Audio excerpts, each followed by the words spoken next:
Hello and welcome to Working Historians, a podcast series where we discuss what historians do with their lives. I am Rob Denning, Associate Dean for Liberal Arts for Southern New Hampshire University's online history programs. We wrapped up our mini-series on how to do research and write research papers last time, but I kept the gang together to discuss one last question posed all the time by history majors. Should I go to grad school in history? Now, there is no right or wrong answer to that, as we will see, but it's a hugely important question, and one that is not to be answered lightly. To help me answer that heavy question, again, are Eric Greisinger, Allison Millward, C.B. Repass, Matt Schandler, and Ryan Tripp, who are here to share their own grad school experiences. Before we get into it, we should keep in mind that there are two levels to graduate school in history. The master's degree, which will take, on average, 2 to 4 years, and a doctorate, which will take anywhere from 4 years to, well, possibly the rest of your life. We are going to focus on the PhD decision mostly today, but we will discuss the master's option a bit here and there. Okay, so what do you all say when students ask you if they should go to grad school for history? My knee-jerk reaction would be, I would like you to, but we have to answer a series of questions before you can even make that determination. And this depends also on what you want to do with your PhD. So, for example, someone getting a PhD in the medical sciences, right? Let's say someone's getting an MA PhD. Okay, this is going to be a very different answer than it is for history. Okay, so it really does depend on the discipline. And for history, one of the things that I've found to be the case, and this was echoed by pretty much everybody I've ever talked to, getting a PhD in history is significantly more challenging than a number of other other disciplines. I'm not suggesting we're better than anybody else. What I'm suggesting is the creation of a huge manuscript that is your original work. If you're in biology, physics, chemistry, you're piggybacking usually off the research of your advisor. You already have sort of a pre-made roadmap. When you try to pursue the PhD in history, you are working from scratch, right? You will be writing most likely for years on your own. You probably, hopefully getting guidance from your advisor, but there's a chance that you just go off and write for a year, and that could be in the wrong direction. So what needs to take place is you really need to have a clear understanding before you even start to apply is, am I committed to this for real? It is a lot of work. So at the MA level in a traditional program, what I tend to find is you're going to write around, say, 3 book reviews every week, and you're going to read 3 monographs every week. Okay. At the PhD level, that workload would be light, right? So it's scary to say, but let's say you are reading 500 to 900 pages in a week. That would not be uncommon. Okay. And if the idea of reading 1,000 books is intimidating to you, that's okay, but that is going to come up in your comprehensive exams down the line. So you need to really understand what you're about to get into before you even start the process. So it's important for you to talk to people who have PhDs in history. It's important to talk to people who have experience with the process, because if you ask somebody who isn't part of the process, you might have the best academic advisor in the world, but if they have not pursued the PhD in history, they don't know what to tell you about that except for secondhand information. So what I determine is the following. Are you really making original contributions to your main area of specialization? Do you have original concepts that you can apply? Are you willing to dedicate your entire life to the practice of history? Are you willing to put aside gainful employment for a long period of time so you can pursue your PhD? Do you have the financial resources? But here's where something can be a little bit tricky, and this might upset some people. I tend to argue that unless you have an assistantship in some form, a graduate assistantship, a research assistantship, or a teaching assistantship, a full stipend, in other words, a full ride, you're already competing against people who have that stuff, and they're already at an advantage over you. Okay. Unfortunately, this is not a kumbaya situation. Professional academia is a brutal, brutal existence. It is. It's wonderfully fulfilling, but it is intensely competitive. It is highly, highly individualized, and you are competing against other people all the time, right? So let's say you are a historian of the Civil War. Great, wonderful. Is it a studied topic? Yes. Is it super saturated? Arguably, sure. So if you're an expert on the Civil War, you really need to be able to carve out an interpretative niche for yourself so you can do your research, get a job teaching, and so on. But my point here is if you're already starting at, which would be considered disadvantageous positions, if you're paying out of pocket, you're going to go into debt, significant debt. If you're taking out loans, you're going to go into significant debt. So the other thing, even when you have all these financial assistantships, you're required to be in residence for at least 1 year in the majority of programs that I'm aware of, which means you're also not allowed to have any other job. So if you do take on the financial assistance from your institution, they will bar you from getting other gainful employment. That was my experience anyway. It might be different, but that was my experience. And as I understood it, it was rather common for other people who were pursuing PhDs. So for instance, I accepted an assistantship that barely could pay my grocery bill in a month. Right. And that was the only income that I was able to legally get through my school. So what I did at the time is I started to become a day trader. Okay. So I actually, while I was doing my PhD, I was actively trading stocks while I was doing my PhD. It took me a longer period of time to get my PhD. But when I left with my PhD, I wasn't in the hole to the point where I'm $500,000 in debt, $250,000 in debt, or what have you. Because you need to remember, a lot of my friends who just have, not just, they have bachelor's degrees, they are $250,000 in debt. My friend who's a GP, a medical doctor, he's $500,000 in debt. That's where I got those two figures that weren't completely arbitrary. But I do really think that if you cannot sit through a peer-reviewed paper that's, say, 25 to 30 pages in one sitting, if you can't read a full monograph in a week, if you can't focus for extended periods of time, and you really don't have a passion for history, no, absolutely not. You should not get a PhD in history. Okay, that is my view. Okay, now the problem that I have is sometimes there is enthusiasm on behalf of the student, and they want to pursue the PhD even with all of these things as no's. If they still want to do it, that's your choice. You make the choices in your own life. You are the advocate for your future. So again, if you don't have all these wonderful tools at your disposal, sure, you can still get the PhD and you'll probably still be a wonderful professor in the future. But this is something that really does become a full-on life-changing determination, right? This isn't just getting a job at a tech company and then being able to transfer to another tech company. You are now committing yourself to what would be a lifelong pursuit of historical knowledge, right? And that's really fun. It's incredibly fulfilling, but it's also deeply frustrating. The politics of academia are not always fun to deal with, right? As you've all seen lately, external forces are now entering into the academic world and telling us what we can and can't do. That also creates additional pressures and burdens and anxieties for the scholar. So if you are able to balance your time, if you are good at time management, if you don't procrastinate excessively, if you are a voracious reader, if you're an accurate note taker, and you love history, yes. But if it's something that you're just doing because you don't know what to do after you graduate, I don't think that's the right choice. I don't. And I will admit, in my case, this is not the PhD, this is the master's. I didn't know what to do when I graduated with my bachelor's degree. So my natural inclination was to either go to medical school or to go to get a master's in either political science or in history. And I ended up getting the MA in history. And then after that fact, I said, oh, I'm already on this path. I'm going to continue. And I continued. Do I regret it? Not at all. Is it a difficult life? Yes, it is. And even if you are a fully tenured professor at something like MIT, it still could be a very difficult existence. So there's a lot of things to consider. But if you are applying to PhD programs, I also will make a recommendation that some might disagree with. I think you should apply to a lot of schools. I don't think you should pigeonhole yourself into, say, 3 or 4 applications. I think that's a mistake because, again, it is very competitive. There are very few slots, but if you do apply to say 15 schools, I know that sounds almost like insane, borderline insane.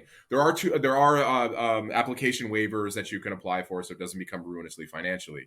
But I think it's a good idea to apply to something between 10 and 15 PhD programs. But you also have to pick a PhD program that aligns with your interests, right? You don't just apply willy nilly. You look at the faculty. You say, all right, I might want to work with this person. They're an expert in the history of the American West.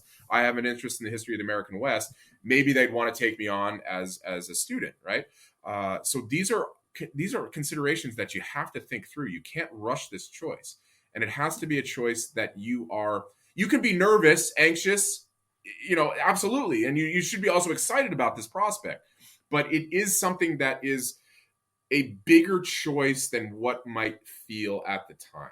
It is. You can change your career at any time, right? I could go be a tech analyst right now, but for me, being a historian, either in the classroom and doing research, that's what I really love. That's what I have a passion for. And for me, my life is too short to not do what I like to do, right? And that's why I think it's important. But you have to make that choice for yourself. But it is not an easy choice, and it is one that you have to consider with a realist worldview, not an idealistic worldview in my perspective. Then remember, I'm just one person here. You might get 20 different answers, but you don't, in my view, you don't want to put yourself in a position where you're starting your academic career already behind somebody else who has conferred advantages upon them that you don't have, right? And remember, this is the real world. This is not some utopia. And that's why I'm kind of giving the answer that I'm giving, right? It's not to try to scare people away from getting the PhD.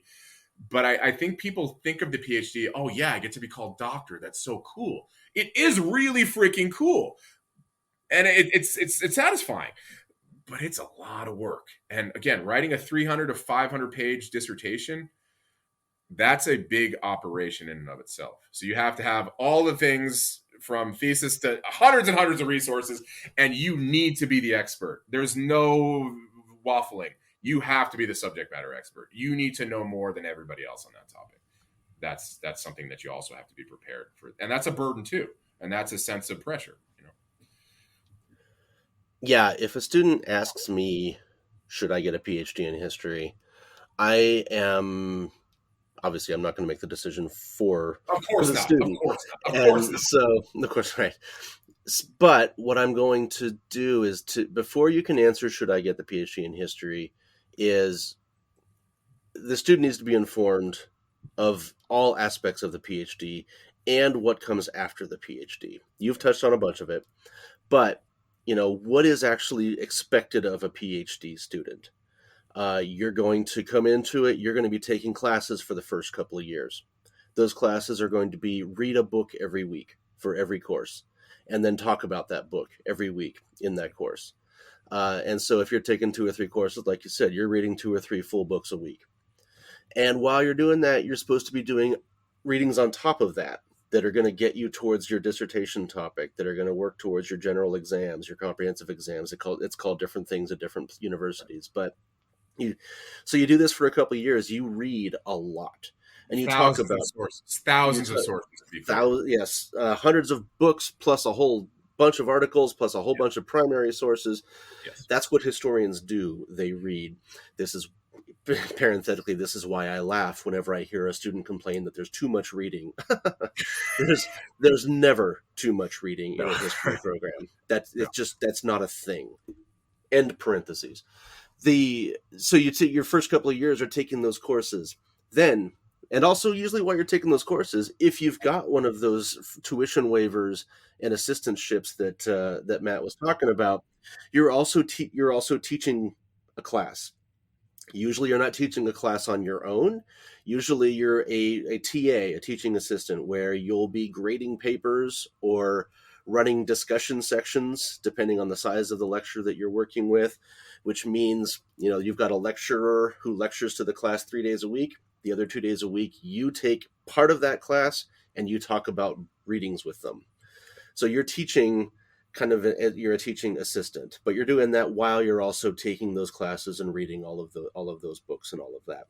Then at the end of a few years, you're ready to take your exams.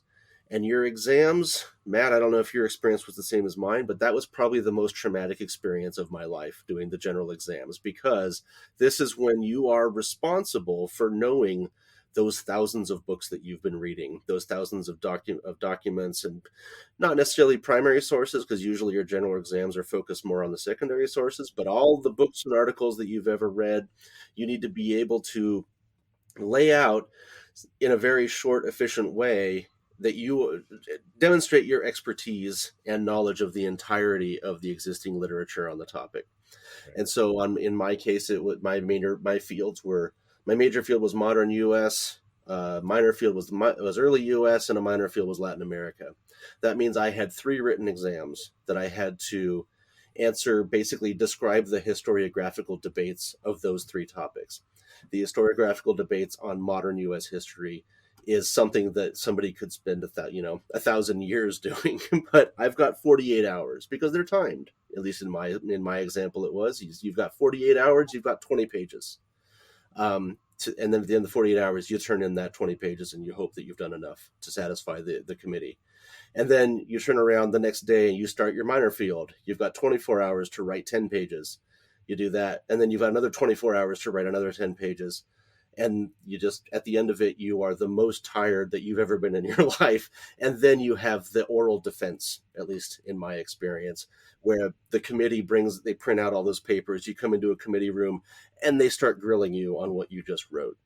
And it's the general exams for, at my university, that was the trial by fire. And if you survived that, you're probably going to be okay. But a lot of people didn't survive it. Now, the problem with those, of course, is that, or not, it's not a problem, but the reality of it is that if your advisor is any good, you should pass those exams. They should never set you up for failure by sending you to those exams if you're not ready for it. But that's something that you're going to have to navigate as a grad student, as a PhD student, is how can I get to the point where I'm going to be able to pass this thing? And then you move on to actually teaching your own course.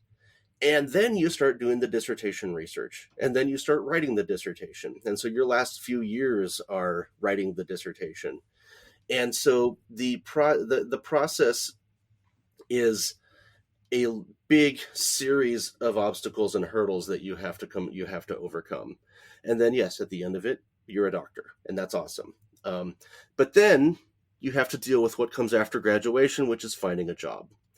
And the problem there is that the vast majority of PhD students have been trained to become full-time history professors.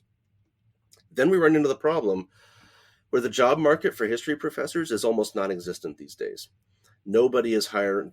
I can't say nobody because there's always a few jobs out there, but you might have 3 jobs out there and 800 applicants looking to get those 3 jobs, because you've got 800 PhD graduates who are looking for that full-time job as a full-time tenure track history professor, and those jobs are just ceasing to exist because universities are pinching, they're tightening the belt.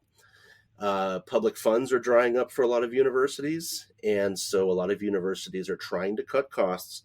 And just like with any business that's trying to cut costs, where you go is your personnel. And so there's a lot of tenure lines that are disappearing, and they're just not hiring full-time professors anymore. Most universities are now hiring adjunct professors, which is there are good and bad, good and bad points to what we call the adjunctification of academia.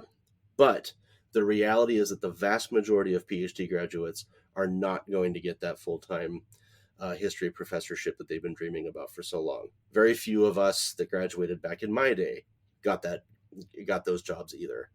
And so what I'm getting at with all of this is that I want students, before they can answer the question, should I get a PhD in history, they need to know all of that information. They need to know what is the actual, the gauntlet of grad school look like? What are the actual things that I have to do?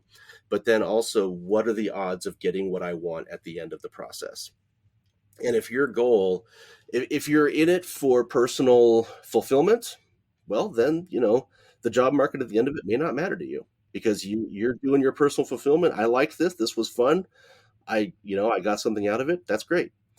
But if you're, if your measure of success is becoming a tenure track professor at the end of it, that's not likely to happen. And so that's my that's the thing that I always want students to know before I can really even go into more about, should you or shouldn't you? Because most likely, if you're thinking and if you're asking and thinking that you want to become a grad student, you want to get a PhD, you're probably good enough. I mean, you already have the interest that's causing you to ask for it. That's a good sign just by itself. And so odds are you probably would do well in a PhD program. But you have to keep in mind what are the consequences of that decision, because you're going to put 10 years of your life into it, maybe more, maybe less, depending on your topic and all of that. I ended up putting 6 years into my PhD, but I also put 4 years into my MA, and I put 4 years into my BA. So I put a lot of years into history, and so at the end of it, when I graduated with my PhD, I had put 15 years or so of my life into this. And you only get one life. You only get one life. One life. And so at the end of the process, is it worth the 15 years that I gave up, the job that I get at the end of it? What do you think? What is it worth it to you? To me, it was worth it. You can only answer for yourself, right? For me personally, it was worth it. Me too. I recognize fully that I got lucky because I did get a full-time job. My job now that I have now is rewarding. I am able to work with historians every day. I work with the curriculum of history classes every day. My job is to guarantee the rigor of the history curriculum at SNHU. I got very lucky, and I recognize that because I know that there's a lot of people out there that could do this job just as good as I can. And I got very lucky, and I also did the full-time adjunct gig for a few years before I got this.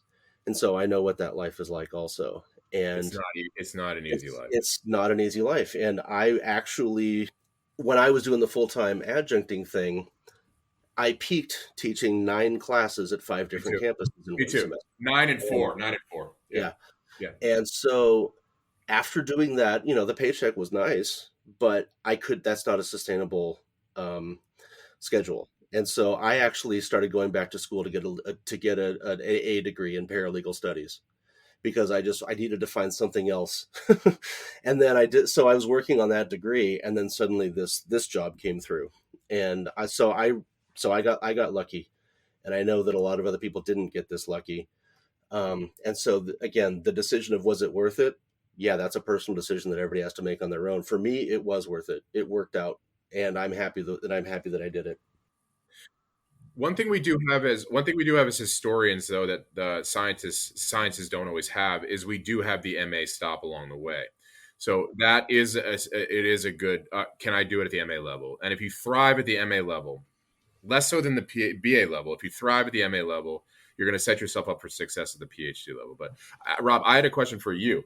You had said you had 48 hours for your, we call them comps, comprehensive exams at my school.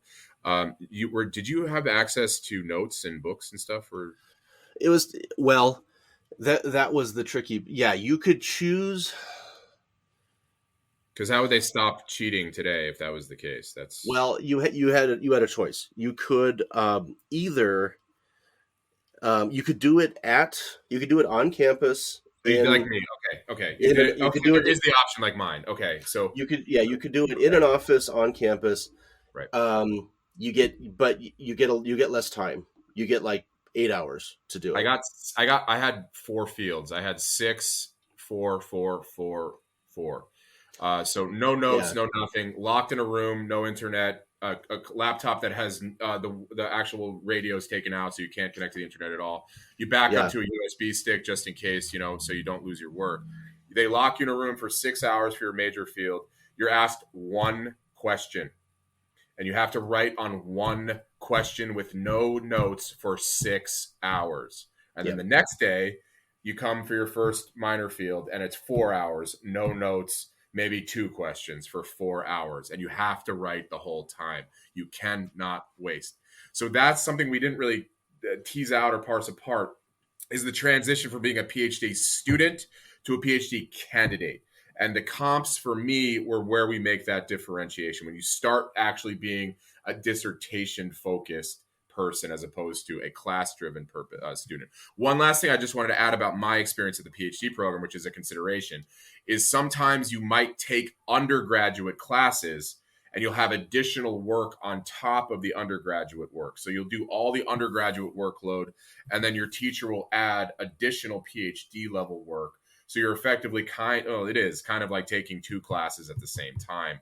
So it could increase your workload. Now, you're going to get a lot of awesome experiences, but if you're the PhD student in a room full of undergraduates, you need to know the answer every time, because when there's a lull in the conversation, like you've probably seen in some of your undergraduate classes, the professor looks right at you and you got to give the answer. And when you're the TA, if your teacher, if your advisor, your professor, or whatever, has a momentary lapse of consciousness or something, forgets the world, you have to answer the question, right? So I remember one time my advisor, he couldn't remember something. We're doing a world history and technology class. He couldn't remember something that happened in India in like the 1500s. And he looked directly at me and I'm like, luckily I remembered, but it was not something I really knew. I just happened to remember. And I was like, everyone's like, how did you know that? I was totally lucky, right? But that was fun. But it's fulfilling. It's worth it. And remember, even although I do think it's a lifelong commitment, if it doesn't work out, having the credentials of a PhD, they do make you very marketable for other things. Don't forget. Don't forget that the well-roundedness of the historian makes us appealing for lots of things, especially if you pick fields that are relevant to current issues, right? So in my case, in studying the history of science, technology, and medicine, I drifted off to becoming a tech policy analyst as a way of making money also. So, if the history field didn't work out for me, I do have an off-ramp, so to speak, but not a lot of people do. So this is a major decision. And again, I think you can really start thinking about it as a bachelor's student, but I think really the coalescing of your thinking on that will start to take place at the MA level. And remember, that's going to matter if you take an online program versus a traditional program. So if if your goal is to pursue the PhD, I don't think there's anything wrong with doing it on online MA. I think it's a great experience. We have a great MA program here at SNHU. But if you are concerned, is the workload going to translate from the online space, the asynchronous space, to the traditional, synchronous space, you might want to make sure that you feel comfortable, engaging in the curriculum of a traditional MA program, right? So you might want to reach out, look at syllabi, look at course structures and stuff like that. So I don't think it necessarily you have to be in person to pursue the PhD, the MA, but for the PhD, as we know, there may be one or two online programs, and I could not recommend either of them to anybody. It's just not the same thing. You have to be in person. You have to have those rigorous discussions, and And remember, seminars last for 3 hours, and there's no lull in the conversation, right? Which is something to consider also. Yeah, PhDs, one of the whole points of it is that they want it to be immersive, and that's why, you can't have outside employment. That's why you have to dedicate all of your waking hours to this, because you pick up on the habits of historians, how different historians operate. You pick up on that through observation and interaction. You don't pick that up from a distance. And so, in a way, PhD programs, it's kind of like boot camp. That's your life for a while, because your job is to learn everything you can about the historical profession, so that when you graduate, you're ready to take your place among the stars, whatever you want to call it. And so, yes, it's meant to be immersive. It's meant to suck up all of your time, all of your energy, which is why you have to think hard. What's important to me? Do I have a family that's going to be affected by me being gone for the next 8 years almost? As I'm traveling to conferences and traveling to archives and all of that, do you have a family that's relying on you being there? That's a question you have to answer. So there's lots of considerations to make when you're thinking about, do I want to get a PhD in history? Because it's not a simple answer. You need to be informed more than anything, and then you can make a decision. but it is a very heavy decision to make. What about the rest of you? If a student asks, should I go to grad school? What do you think? What do you think you want to do with it? Are you going to teach? Are you going to go into work for the FBI and be, do something like that? Where do you see yourself going with it? And then they'll usually say, well, I don't know. What can I do with it? Like for me, I am the MA in this group. I did work at the PhD level. Never finished because I was already teaching, raising children. Uh, it was too much. I couldn't work, have kids, and do the PhD. And my husband and I was despondent. I was going to be Dr. Repass. And my husband sat me down and said, so if you die tomorrow, are you going to die unfulfilled? No. Are you teaching where you wanted to? I was already teaching at the college level. Yeah. Yeah. So I didn't need to go any further. And I have presented at conferences, and I loved not having to publish, and I loved not having, that pressure because of the university I was at. If you didn't publish, you died. And just went, yeah, I don't think I want to do my PhD. So, but I think that would be the first question. What do you think you could do with it? And then you got to be ready to answer, well, what can I do with it? I was actually, I did a separate MA, and then I went into my PhD program, which included another MA. During my first MA stint, I was actually encouraged to actually publish the MA thesis, which I did, and I think as an article form, and I think that experience kind of prepared me for later on with the PhD dissertation. I've had colleagues actually not complain, but wish that colleagues that have PhDs that wish they would have gone in not just to a continuous MA PhD program, but perhaps to a terminal MA program. You get a taste of another department, and you also have a chance to explore what you want to research, and you learn more, and you can focus on that rather than focused on, okay, I'm going to get ABD and then I'm going to get that doctoral dissertation done. Although it does take more time and perhaps with or without financial aid money. But I think for me, I learned so much in my MA program, which is at actually a state school. I mean, I guess I went to UC for my PhD, but the terminal MA program, I learned, maybe it was my first going from the BA into history, and I do seminar papers, but I think I really learned a lot and broadened my horizons to the point that when I got into the PhD program, I kind of knew I was more confident in what I wanted to do. I could focus on all the topics that we've been discussing, finding a topic and a research question. So you would encourage a student to get an MA? I would, to a certain extent. I think it really. The thing is, though, this is based off of my experience. I'm sure there's a lot of people that Dean Denning was saying that this is kind of a case by case thing, but I think I would definitely encourage them because from my experience, I really it was quite a great passage in my life. I'm kind of I guess I'm MA still because I'm not quite PhD. Like I'm right in the middle. So from my experience, I would definitely ask the question CB asked for sure, because I think sometimes students think that your degree is based off how much you love history. Like BA, I love history. MA, I really, really love history. PhD, I really, really love history, right? And in that it's not so much of how much you love history or want to be a historian, because believe it or not, you can still be a historian with a BA. Like you might not be at universities, you might be doing maybe more public history work, and even that might, require a certificate or an MA, but you can still get started.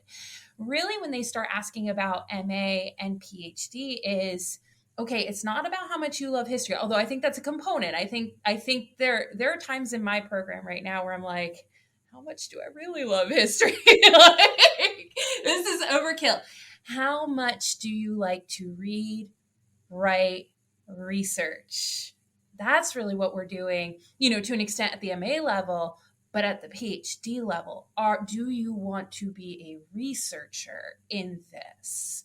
Do you want to do, how much do you want to publish? Because especially for the PhD, I mean, that I'm reminded almost every time I meet with my PhD supervisors. Sometimes it's easier to kind of, maybe ignore for that meeting than others, but how much do you want to publish, right? So for me, I mean, it really is getting into those questions again that I think CB asked, and really asking, okay, but let's kind of put history to the side for a minute, and how much do you want to do these other things? Because you will be doing a lot of that research, of that writing and reading. And sometimes I get students who say, I love history. I don't like reading so much. I'm not a big reader, Yeah, I mean, I read my way through undergrad, but, I'm just as happy maybe, looking at documentaries and stuff, which you can do in an MA program. I mean, that's not off limits, but it's still traditionally a lot of reading and writing. I'm going to jump in with the MA idea. I did my MA too, and there was an 8-year gap between my MA and my PhD, where I worked in museums and I taught. And it was really the teaching that pushed me to go into the PhD. So, the MA is a good idea to kind of get a feel for, do I want to work at a battlefield as a uniformed interpreter or National Park Service, maybe teach in primary, secondary. Maybe you'll find that there. And if you find yourself asking more questions about, maybe I want to go more into publishing and up at higher levels, then maybe consider the PhD. I think it's good to have the gap between the two. I agree. I wouldn't trade the MA in for anything. And at the time too, that was kind of where you went with history. The PhD was very rare still in that time period. And now it's a little more common, I think. And the other consideration beyond all of the academic stuff is how much money and time value do you want to put into something versus living too. And that's going to play a part in your decision, really. But I love what you said, Eric. Don't be afraid of the gap. I mean, truly, I had I think 10, 11 year gap between MA and PhD program, but for that decade, I always kind of wondered about the PhD and could I do this? And there was part of me that felt like, I'll be frank, there's part of me that felt like, well, I'm wasting time. I'm getting older. Like who am I to start? I'm going to be frank about that. Right. But I realized that a lot of the experience working and kind of figuring things out in my life helped me make a really, I feel like a well-informed decision. And that might not be for everyone. Some people just know, like they graduate with their BA or MA and they say, I just know I want to do this. But for others who might be thinking I need a break and they're afraid to take that break, absolutely. Don't be afraid of the gap. Yeah. And to add to that, to go kind of back to what we were talking about, research and writing, if you have a difficult day writing, sometimes having that 8 or 11 years of life experience, you'll say, okay, I can go back in. But if you're in your 20s, you might say, I'm leaving it for 2 weeks, a month. And then it just drags on and on and on. So you have a little more grit built in too, if you have that gap. So true. And it's a lot of independent work as well. That's one of the things that I try to convey to students that, especially I found this with the MA for sure, but I'm finding it so much more with the PhD. There's effectively little to no hand-holding. It's you set your own schedule. You have, within the perimeters of the university, of course, and their timeline, you have your own timelines. And there's I don't think anyone's ever knocked on my door saying, well, how's that chapter going? How's this going? You show up to your meetings with what you have prepared, right? And so that's something to consider for students. It can be done, right? If you want to do it, but it really is a lot of independent work because the idea is this is your baby. This is your project, right? This is your original research. So what have you been doing, basically? Yeah, and the day one meeting with my supervisor, he said, this is a lonely life and you're going to live it until it's done. And he said, some days your research is going to be your friend and some days it's going to be the enemy. But also take walks. Good. That kind of idea. So let's talk a little bit about logistics. I think I want to spend a little bit more time on this topic than we have on some of the other topics, just because this comes up so often with students, and I think this will probably end up being, this is going to be a standalone podcast episode anyway. So I think it's fine to spend a little bit more time on it. But let's talk a little bit about the logistics of it. So if a student comes to you, and sounds like all of us have experience with PhD. So let's go with kind of the PhD route, since that's kind of the more immersive experience that we've been talking about. So if a student comes to you and says, should I get a PhD in history? CB's question obviously makes a lot of sense. What do you want to do with it? But let's start with some logistics. What advice do you give to students when it comes to, how do I choose a PhD program? Where should I apply to? Let's start with that kind of thing. So how did you all get started in that process? When you made the decision that, yes, I am going to pursue a PhD, where do you go from there? I continued with the same department I was already in. Okay. So, I was at the same university, but here's my limitations. I was the mom. I was the wife. I couldn't apply anywhere else. I had to stay there. And that's another reason why I didn't finish the PhD, because I did the master's with the stipend, with the no job, handling. With the PhD, now I needed that job. And if I gave up on that job, there wouldn't be a teaching job for me available. I was afraid if I took the stipend with the PhD and being the mom, being the wife, and not the sole supporter of the family, I don't have the luxury of getting a job in another state, and taking the family. So I wasn't willing to give up that job, so I was going to have to do the PhD on my own. I think that's another thing for a woman to consider. Is this going to be you alone? Are there other people that you're going to have to factor in? Can you go to where the jobs are when you finally get that PhD? What if there's nothing here, within an hour's drive? So, I received funding for my MA program, and I was kind of expecting the same for my PhD program, which there was, but it was also not just internal and external fellowships, but also TA-ships as well. But often those, for my program at least, you needed really to apply and really understand the funding situations for the department, et cetera, et cetera. And in terms of employment too, I've had colleagues that when they applied basically they cast a wide net for PhD programs. And I think that if you can, some can't, particularly in the case of having children, et cetera, which I now have a kid, so I'm kind of going through that, particularly with employment. But I think in terms of jobs and employment, I have colleagues who were in one profession, and that was they're connected to a PhD, and they kind of wanted to go in. Let's say they're working for the National Park Service.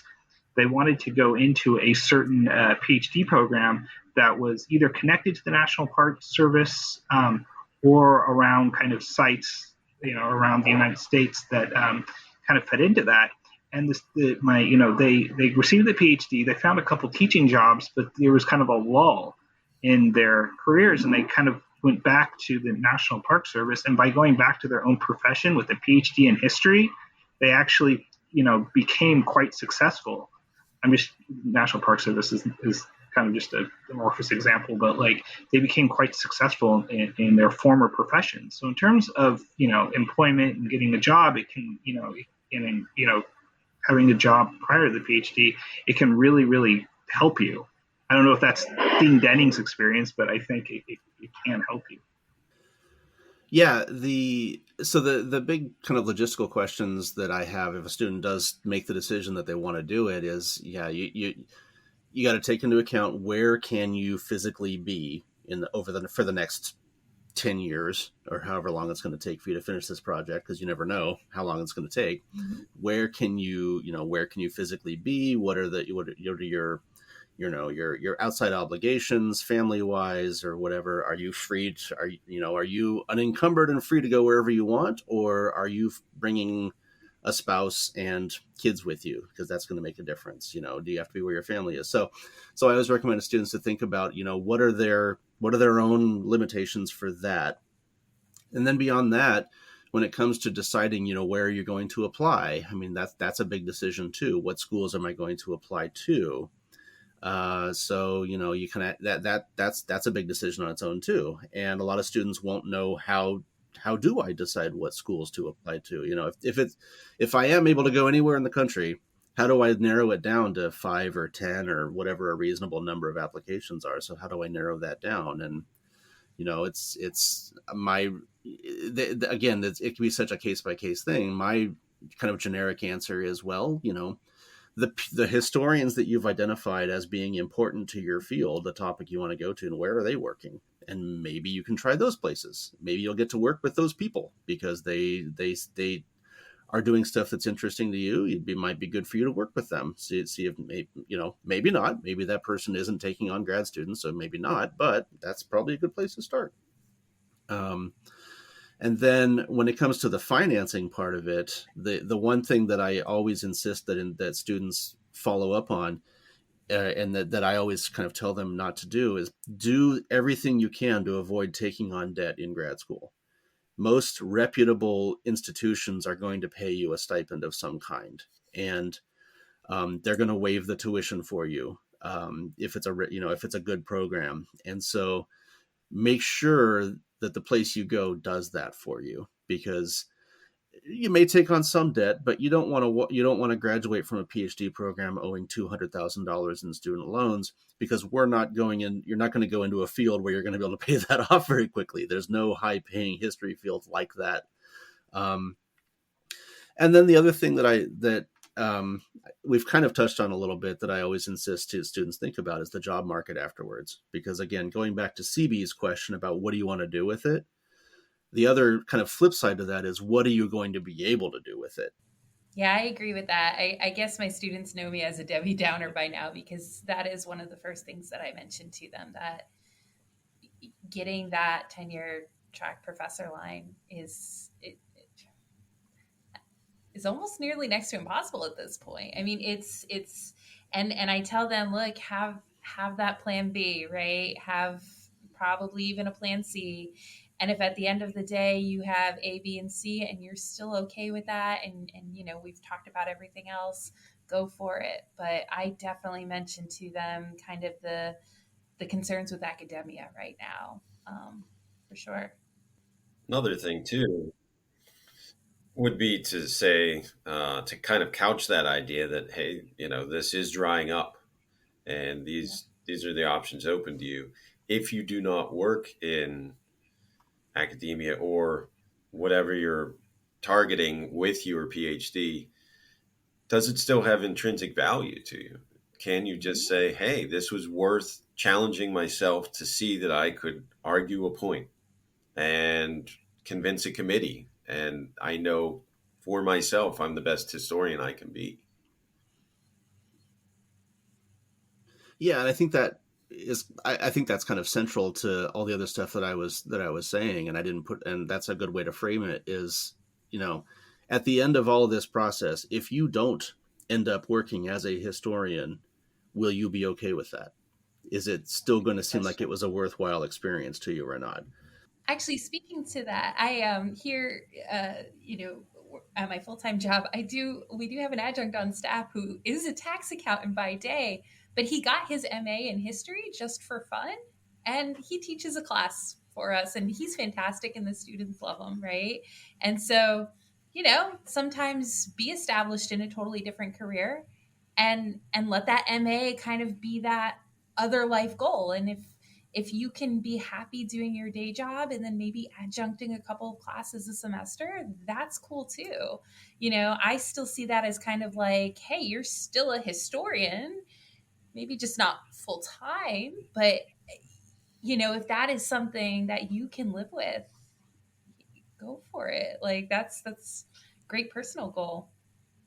And like I said at the top of this, I think I've had colleagues that, in terms of the gap that you were all mentioning, have had previous careers and then go into a PhD program in history and unexpectedly find that their PhD in history actually helps them in their previous careers. Again, I don't think that's for everybody, but for a couple people that I know from my graduate program, it really helped them. Yeah, and that's the challenging part of having the conversation, is that you just don't know how it's going to play out for any one individual student, because the outcomes vary so dramatically from person to person.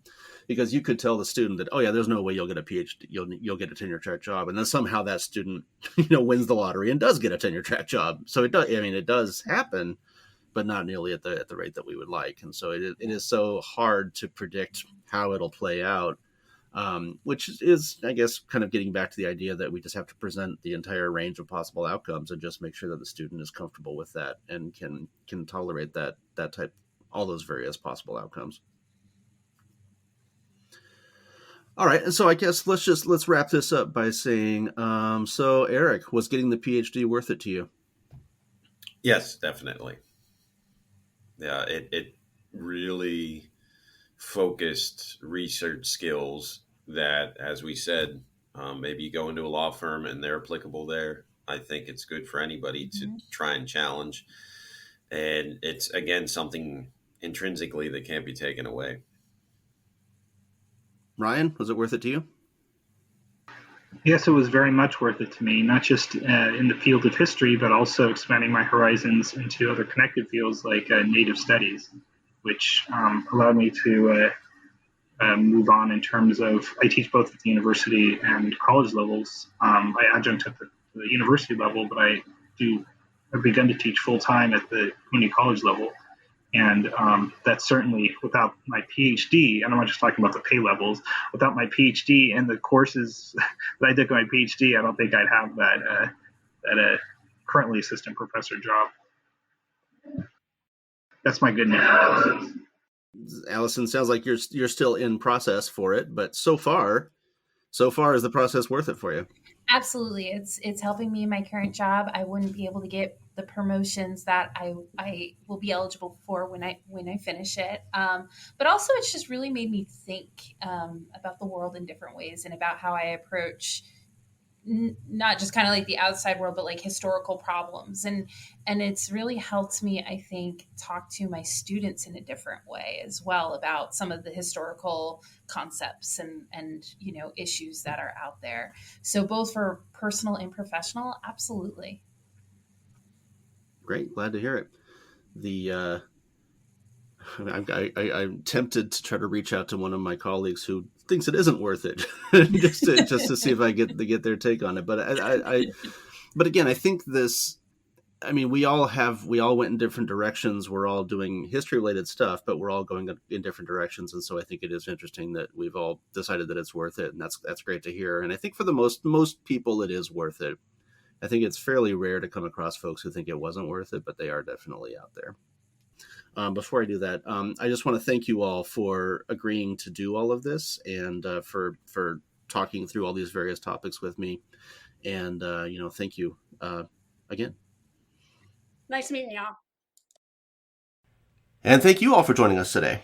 After holding this group in the Working Historians Special Research Center in Antarctica these long past weeks, I can finally let these historians get back to their lives. This episode appears on the Working Historians podcast feed, and you can subscribe to that feed on any podcast app, including Apple Podcasts, Google Podcasts, Stitcher, Podbean, Amazon Music, Pandora, or whatever else you prefer. That way you won't miss any episodes, and you'll continue to hear about all the other cool stuff that historians do with their lives. This podcast does not represent the views of Southern New Hampshire University, despite everybody's affiliation with it. If you have any questions or comments for this or any of our other podcasts, send us a message to workinghistorians@gmail.com. For Eric Greisinger, Allison Millward, CB Repass, Matt Schandler, and Ryan Tripp, I'm Rob Denning. So what's it going to be? Are you going to grad school?